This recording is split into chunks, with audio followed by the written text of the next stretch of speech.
Hi. സാക്ഷിയും കൃഷിയും. പലതരത്തിലുള്ള കൃഷിയുണ്ട്. അത് സാക്ഷി, അതിന് സാക്ഷിയാവുന്നു സാക്ഷി. സാക്ഷിയുടെ ആദ്യത്തെ എപ്പിസോഡ് ഇവിടെ ആരംഭിക്കുന്നു. ഞങ്ങൾ നിൽക്കുന്നത് ചടയമംഗലം ജടായുപ്പാറയുടെ സമീപത്തു നിന്നാണ്. ചടയമംഗലത്തെ ആർക്കും പരിചയമില്ലാത്ത പുതിയ ഒരു കൃഷിരീതി, അതാണ് ഇന്ന് ഞങ്ങൾ പരിചയപ്പെടുത്തുന്നത്. ആപ്പിൾ കൃഷി.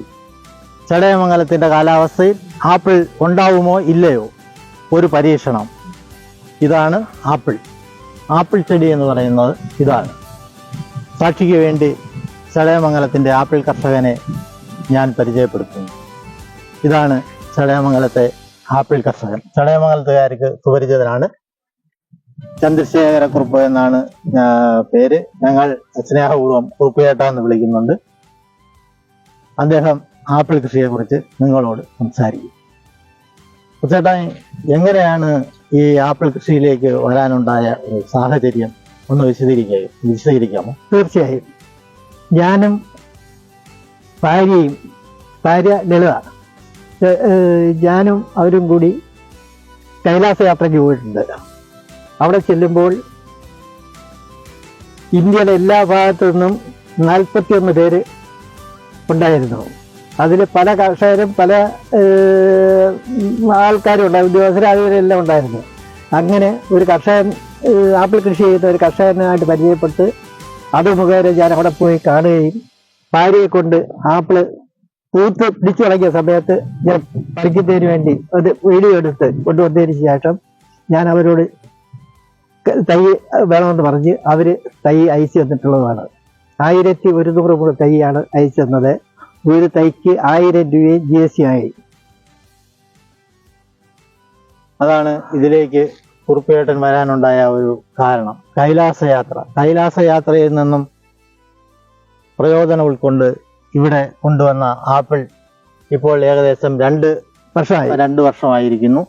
ഒരു 3 വർഷം കൂടെ കഴിയുമ്പോഴത്തേക്കും ഇതിൽ ആപ്പിൾ ഉണ്ടാകുമെന്നാണ് പ്രതീക്ഷ. അതിൻ്റെ കഠിനാധ്വാനത്തിലാണ്. ഈയിടെ ആഫ്രിക്കൻ ഒച്ചിൻ്റെ ഒരു ആക്രമണത്തിൽ കുറേ ആപ്പിൾ തൈകൾ നശിച്ചു പോയിട്ടുണ്ട്. എങ്കിലും വളരെ കഷ്ടപ്പെട്ടാണ് ചേട്ടൻ ഈ ആപ്പിൾ കൃഷി നടത്തിക്കൊണ്ടിരിക്കുന്നത്. കുറുപ്പേട്ടൻ ലോറിയിലാണ് ഇത് കൊണ്ടുവന്നതെന്ന് ഞങ്ങൾക്ക് മനസ്സിലായി. അതിന്റെ ചെലവൊന്നും ഞങ്ങൾ ചോദിക്കുന്നില്ല. കൊണ്ടുവന്നതിന് ശേഷം ഈ കൃഷി തൈ കൊണ്ടുവന്ന് എങ്ങനെയാണ് നട്ടത്, എന്തെല്ലാം വളങ്ങളാണ് കൊടുത്തത്, അതിനെപ്പറ്റി ഒന്ന് വിശദീകരിക്കാമോ? തീർച്ചയായും വിശദീകരിക്കാം. തൈ കൊണ്ടുവന്ന് 7 ദിവസം തണലത്ത് വെച്ച്, പിന്നെ ഈ ബോളമിശ്രണം ദിവസവും രാവിലെയും വൈകിട്ടും അടിച്ച് നശിക്കാതിരിക്കുന്നതിന്, ഈ കീടങ്ങൾ അടിക്കാതിരിക്കുന്നതിന് വേണ്ടി വെച്ച്, അതിനുശേഷം 2.5 അടി കുഴിയെടുത്ത്, 2.5 അടി നീളം വീതി ഉള്ള കുഴിയെടുത്ത് അതിൽ ചാണകപ്പൊടി, പിന്നെ കമ്പോസ്റ്റ്, വേപ്പിൻ പിണ്ണാക്ക്, എല്ലുപൊടി ഇവ ചേർത്ത് മിക്സ് ചെയ്ത് കുഴി നികത്തി അതിനകത്താണ് നട്ടിരിക്കുന്നത്. ഈ ആപ്പിളിന്റെ ഇടയിൽ വേറെ ചെറു കൃഷികളെല്ലാം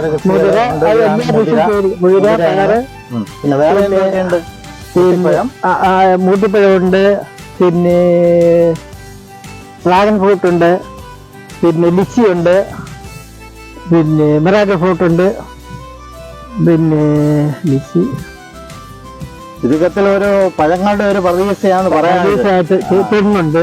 ചടയമംഗലത്തെ നല്ല ഒരു കർഷകൻ. കൃഷി ഭവനിൽ നിന്ന് നിങ്ങൾക്ക് അവർ കൂടെ വരും. പക്ഷെ ആപ്പിളിനെ പറ്റി അവർക്ക് ആർക്കും അറിയത്തില്ല. അവര് പഠിക്കാതിന് വേണ്ടിയിട്ടും മറ്റു കാര്യത്തിനും അവരിവിടെ ഈ ഒരു സംഭവം ചിലങ്ങത്ത് കൊല്ലം ജില്ലയിൽ ഇല്ലെന്നാണ് തോന്നുന്നത്. ഞാനാണ് ആദ്യം ചെയ്യുന്നത്. നാട്ടുകാർ അതിനു വേണ്ടി എന്നെ കളിയാക്കുകയും ചെയ്യുന്നുണ്ട്. മുമ്പിരുന്ന സതീഷ് സാർ ഇവിടെ വരുമായിരുന്നു. 2 ആഴ്ചയിൽ 2 പ്രാവശ്യമെങ്കിലും വരും. അദ്ദേഹത്തിന് ഇത് പഠിക്കുന്നതിന് വേണ്ടിയിട്ടും എല്ലാ സൗകര്യവും എല്ലാം ചെയ്യും. ഇപ്പോഴും അവര് വല്ലപ്പോഴൊക്കെ വന്ന് നോക്കുന്നുണ്ട്. കാരണം ഇപ്പൊ ഇവിടെ അല്ല, അദ്ദേഹം മെച്ചീസിറക്കി മാറിപ്പോയി. ഇത് മിറാക്കിൾ ഫ്രൂട്ട്, അബിയു അപ്പുറത്തൂപ്പുണ്ട്, അബിയു ചെടിയുണ്ട്. അത് കായ്ച്ചു തുടങ്ങിയില്ല. 3 വർഷം കായ്ച്ചെന്നാണ് പറയുന്നത്. അത് നട്ടിട്ടുണ്ട്. അത് നാരകം, ഇത് ഓറഞ്ച്. ഓറഞ്ച് കുറുപ്പേന്റെ തോട്ടത്തിലെ സ്വീറ്റ് ഓറഞ്ച്. ദാ 2 കായുണ്ട്. ചേട്ടാ എത്ര വർഷമായി ഇത്? ഇത് രണ്ടാമത്തെ വർഷമാണ്. രണ്ടാമത്തെ വർഷം കായ്ച്ച സ്വീറ്റ് ഓറഞ്ച്. അതേതാ? ഇത് നാരകം. നാരകം. ഇത് സ്വീറ്റ് ഓറഞ്ച്. ഇത് നാരകം.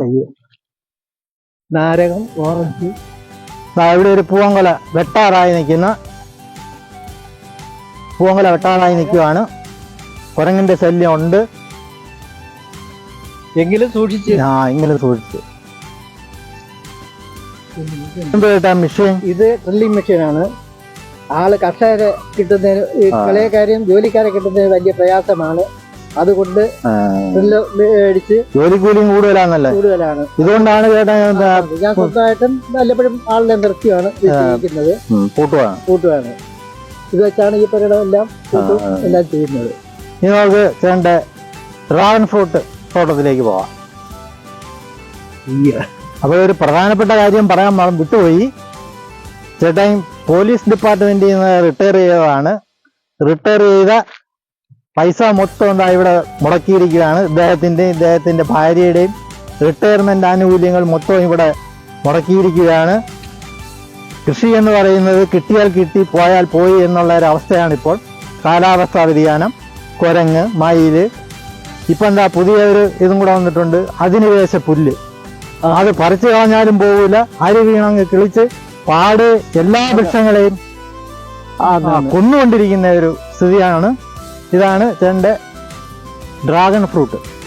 ഇത് കായ്ച്ചിട്ടുണ്ട്. അടുത്ത കായി കാണും. അങ്ങോട്ട് കാണിച്ചുകൂടെ? നേരത്തെ അങ്ങോട്ടുണ്ട്. ലിച്ചിയുടെ കാഴ്ച വെപ്പുണ്ട്. നമ്മളെ പ്രദേശത്ത് ആദ്യമായിട്ടാണെന്ന് എനിക്ക് തോന്നുന്നത് ലിച്ചി കായ്ക്കുന്നത്. ഇതാണ് ലിച്ചി. ഇതിന്റെ കായാണ് ഇത്. കായ്ച്ചു തുടങ്ങി. ഇതെന്തിനാണ് ഇതിന്റെ പ്രത്യേകത? ലിച്ചിയുടെ പഴവർഗ്ഗമാണ്. മധുരമുള്ള സാധനമാണ് തോന്നുന്നു. ആദ്യമായിട്ടാണ് കായ്ക്കുന്നത്? ആദ്യം ഇപ്പം കായ്ച്ച്. ഇത് ഇവിടെയൊക്കെ കായ്ച്ചിട്ടില്ല. ആദ്യമായിട്ടാണ് കാണുന്നത്. ഇതിന്റെ താഴെ കമ്പെല്ലാം കോരിയിട്ട് നോക്കിയപ്പോ കാണാൻ ഇവിടെ മുകളിൽ 2 കൊല പൂ വയ്ക്കുന്നു. പിന്നെ അത് അതോട് മതിയാക്കി. പക്ഷെ അതെല്ലാം പൂത്തുണ്ട്. ഇപ്പൊ കായായിട്ട് നിൽക്കുകയാണ്.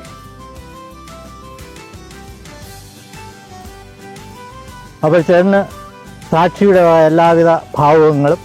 ആപ്പിൾ അടുത്ത വർഷമെങ്കിലും കായ്ക്കട്ടെ എന്ന് ആശംസിക്കുന്നു. നന്ദി, നമസ്കാരം. നന്ദി. അപ്പോൾ നമുക്ക് ഇന്നത്തെ ആപ്പിൾ കർഷകന്റെ വിശേഷങ്ങൾ പങ്കുവച്ചുകൊണ്ട് അവസാനിപ്പിക്കുകയാണ്. നിങ്ങൾക്ക് കാണാം, ജടായു പാറയുടെ സൈഡിൽ നിന്നാണ് ഞങ്ങൾ ഇത് ഷൂട്ട് ചെയ്യുന്നത്. അടുത്ത എപ്പിസോഡ് ഉടനെ ഉണ്ടാവും. ഇതുപോലുള്ള കർഷകരെ പരിചയപ്പെടുത്തുന്നതിന് ഞങ്ങളെ വിളിക്കാം. ഞങ്ങളുടെ നമ്പർ ഇതിനകത്ത് ഉൾപ്പെടുത്തിയിട്ടുണ്ട്. അപ്പോൾ ഞങ്ങളെ ബന്ധപ്പെടേണ്ട നമ്പർ 62 82 83 08 01. വീണ്ടും കാണുന്നത് വരെ ബായ്.